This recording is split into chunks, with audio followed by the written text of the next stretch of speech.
Bonjour à toutes et tous, bienvenue pour ce nouveau numéro d'En roue libre. Nous sommes aujourd'hui dans la commune de Viroinval pour une magnifique balade qui va vous emmener de la Calestienne vers l'Ardenne et on va traverser 4 magnifiques villages. Mais avant toute chose, place à nos conseils techniques avec notre partenaire ProVélo. Bonjour, aujourd'hui on se retrouve pour vous donner 2-3 conseils sur comment nettoyer son vélo. Tout d'abord, évitez tout ce qui est nettoyage à haute pression. Ça va éliminer la graisse dans vos roulements et votre vélo ne va vraiment pas apprécier ça. Il vous suffit tout simplement d'avoir 2-3 éléments. C'est une éponge, d'avoir une loque, d'avoir du nettoyant pour tableau de bord voiture et de l'eau savonneuse.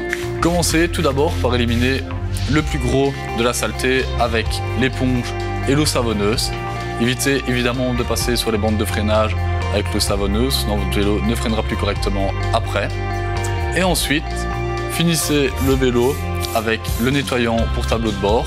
Ça va le rendre brillant et ça va faire une couche protectrice sur votre vélo pour éviter que la saleté s'y accroche. Et avant de se lancer sur les routes de Viroinval à vélo, un petit détour s'impose ici à Nîmes par le parc communal. Steve Marraine nous y accueille, un lieu magnifique ouvert à tous et toutes. Oui, voilà, comme vous pouvez voir, ici on est dans le cœur de Nîmes, dans le parc communal qui s'appelle les Jardins d'eau de Nîmes et qui se trouve juste derrière le château, donc tout près du centre, comme j'avais dit. Et ici dans le parc, il y a plein de choses que le parc offre aux visiteurs et qu'on peut passer une heure, une demi-journée, même une journée complète pour découvrir tout ce que le beau parc a à offrir en fait. Donc ici dans le parc même, il y a plein de possibilités de faire des activités. On a des jeux d'eau pour les enfants, pour les petits et les grands. On a aussi une toute nouvelle plaine de jeux qui vient de s'installer. Mais pour les gens qui aiment bien la culture, on a également les actions sculptures. Donc on peut visiter librement ici dans le parc. Voilà, en vous écoutant, on n'a plus envie de repartir à vélo, on a envie de faire le tour du parc et de rester dans le parc. Alors il y a aussi une activité assez originale, c'est la possibilité de découvrir le parc sur l'eau avec des barques avec une roue à aube. C'est quelque chose de nouveau, unique en Belgique et c'était une idée de notre bourgmestre qui était en vacances en France et lui il avait vu ça. C'est en fait des barques qui se sont inventées à la base par Leonardo da Vinci. Et donc, du coup, grâce au service travaux ici de la commune, eux, ils ont transformé déjà 3 barques à aube. Et on a encore 2 autres qui vont arriver. Et donc là, c'est vraiment une autre manière et très unique pour découvrir le parc. Un prix très modique. Hein, oui, très raisonnable. Donc en fait, le prix ici, on demande 15 € pour une demi-heure. Mais ça, c'est le prix par barque. Donc le maximum, c'est 5 personnes par barque. Et donc là, voilà, pour 15 € on peut vraiment découvrir à une manière un peu insolite notre beau parc en fait. Voilà, merci Steve. Et alors c'est important de le dire aussi, ici à Viroinval, on est accueilli dans toutes les langues. Hein. Ah oui, on essaye d'accueillir en toutes les langues. Ici, à l'accueil de l'Office de tourisme qui est ouvert 7/7, on peut parler en français, en néerlandais, en anglais, même en allemand. Et on a même une collègue qui parle l'espagnol s'il faut. Donc voilà, on essaye d'être là pour tout le monde. Et voilà, si les gens ils ont besoin des renseignements sur toute Viroinval, ils sont toujours bienvenus chez nous à l'Office de tourisme. Voilà, j'allais dire muchas gracias ou plutôt dankjewel. Voilà, dankjewel en allen welkom. Voilà, merci pour cet accueil et c'est à regret qu'on va quitter ce parc pour se lancer maintenant sur notre trajet à vélo. C'est un regret que vous quittez les Jardins d'eau, un endroit qui, par ses différents attraits, peut vous retenir toute la journée. Vous quittez Nîmes pour prendre la direction de Dourbe. À la sortie de Nîmes, vous franchissez le pont à l'endroit où l'eau blanche rejoint l'eau noire pour former le Viroin, une rivière qui a donné son nom à la commune fusionnée Viroinval. Non loin de là, vous pourrez apercevoir la Roche à l'Homme, un pic calcaire qui offre une vue imprenable sur la région. N'hésitez pas à vous arrêter un instant pour admirer le bâtiment de l'ancienne tannerie Houben. Cette tannerie a été en activité pendant un siècle. Elle a fermé en 1980 et depuis, on attend qu'un projet puisse redonner vie à cet ensemble architectural remarquable. Vous prenez ensuite la direction du village de Dourbe. N'hésitez pas à faire le détour par les ruelles de ce village qui vous conduiront vers l'église Saint-Servais. Vous apprécierez la douceur et la beauté de ce village au pied des ruines de l'énigmatique château de Haute-Roche, un village qui sait vous révéler quelques-uns de ses trésors. Vous reprendrez ensuite la direction de Aullois-sur-Viroin avec une petite ascension au menu, mais surtout un magnifique balisage qui permet de relier le Ravel de la ligne 156 entre Astières et Mariembourg à la voie verte qui longe la Meuse française, une liaison qui offre de belles perspectives aux cyclotouristes au long cours. Vos efforts seront récompensés par des vues magnifiques typiques de la Calestienne, un paysage qui vous laissera sans voix. Vous plongez ensuite de nouveau vers le Viroin qui baigne le village d'Aullois, un village très télégénique qui a servi de décor à de nombreux films. Il est traversé par le chemin de fer à vapeur des Trois-Vallées dont les locomotives redonnent un panache de fumée qui vous fait remonter le temps. La gare aujourd'hui est transformée en centre d'interprétation des contes et légendes. On vous y propose notamment un escape game en plein air, comme nous l'explique la maîtresse du jeu.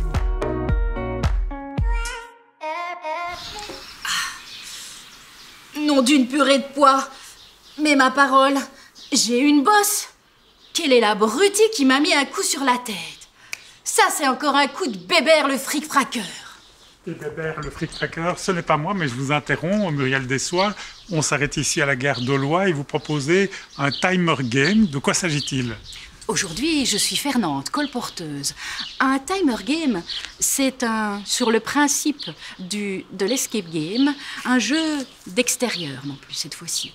Vous devez essayer de retrouver mes petits bouquins un peu coquins dans mon bric-à-brac.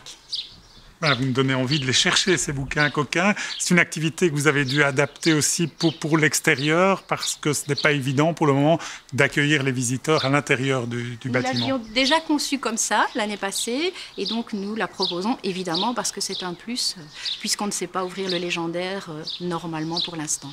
Et on passe combien de temps pour essayer de percer ces énigmes ? Si vous êtes doué, moins d'1 heure, mais généralement, il faut compter 1 heure. Voilà, mais moi je vais compter un peu plus d'1 heure. Merci en tout cas pour cette proposition d'activité. Et puis on va reprendre la route maintenant en direction du hameau de Reniessart. Après vous être échappé de la gare, vous resterez sur les rails qui ont fait place à un des plus anciens ravels de Wallonie, entre Aullois et Wagny. La ligne vicinale, exploitée de 1911 à 1960, permettait d'acheminer le bois et les ardoises extraites à Wagny. Elle permettait aussi aux habitants de bénéficier d'un bel outil de mobilité à une époque où les automobiles étaient rares. Le Ravel vous permet de quitter la vallée du Viroin pour rejoindre l'Ardenne avec au menu un beau dénivelé de 200 mètres en 8 km, ce qui pour un Ravel peut être qualifié d'ascension. Avec un peu d'imagination, vous entendrez peut-être le bruit du tram à vapeur qui ne devait à l'époque être guère plus rapide que vous à vélo. Au terme de 8 km, vous tournez à droite vers le hameau de Reniessart, un hameau un peu perdu dans une clairière loin des sentiers battus. L'ancien lavoir vous indique que vous entrez dans le village qui ne compte qu'une seule rue, la rue du Fir. Et c'est dans cette rue que nous attend Alexandra Monette. Ce serait dommage de passer à côté de l'ancien four à pain qui a été reconstruit en face de chez elle.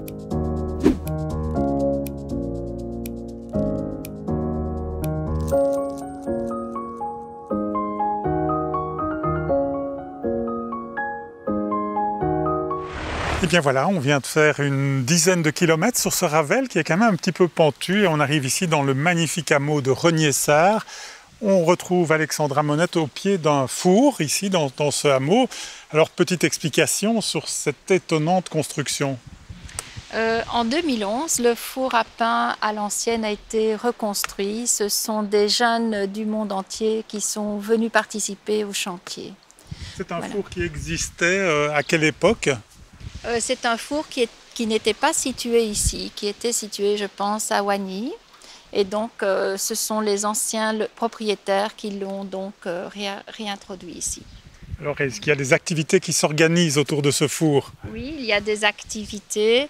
Dans le cadre du parc naturel Viroin-Hermeton, nous avons des activités du terroir que j'organise avec Ariel. Donc, ce sont des randonnées forestières et guidées par Ariel. Et donc, les promeneurs font une halte ici. Et nous avons des activités pain. Donc, on leur propose des cours.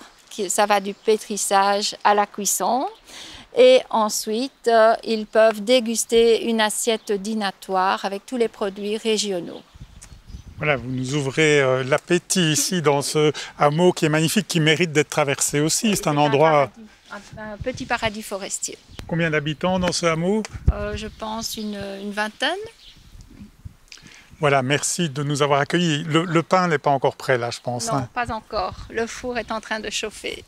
Voilà, le four chauffe et on repassera. En tout cas, merci de nous avoir accueillis.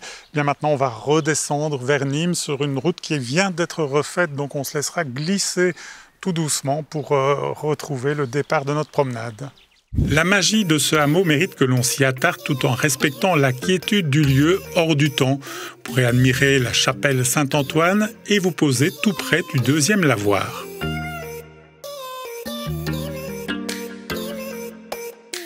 En repartant vers Nîmes, deux lieux de mémoire méritent un petit arrêt. Il s'agit de l'endroit où s'est écrasé au mois d'avril 1943 un bombardier britannique piloté par un équipage néo-zélandais.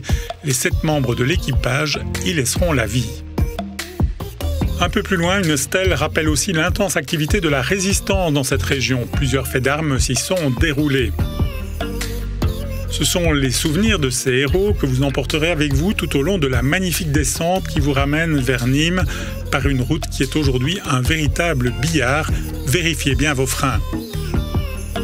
De retour à Nîmes, vous pouvez également faire un petit détour par le Fonderie des Chiens, un site géologique exceptionnel, un gouffre naturel situé sur les hauteurs de Nîmes, formé depuis des milliers d'années par l'érosion pluviale dans un sol très calcaire, un site qui renferme une faune exceptionnelle. Et c'est rempli des bienfaits du contact de cette belle nature que notre balade se clôture où elle avait commencé.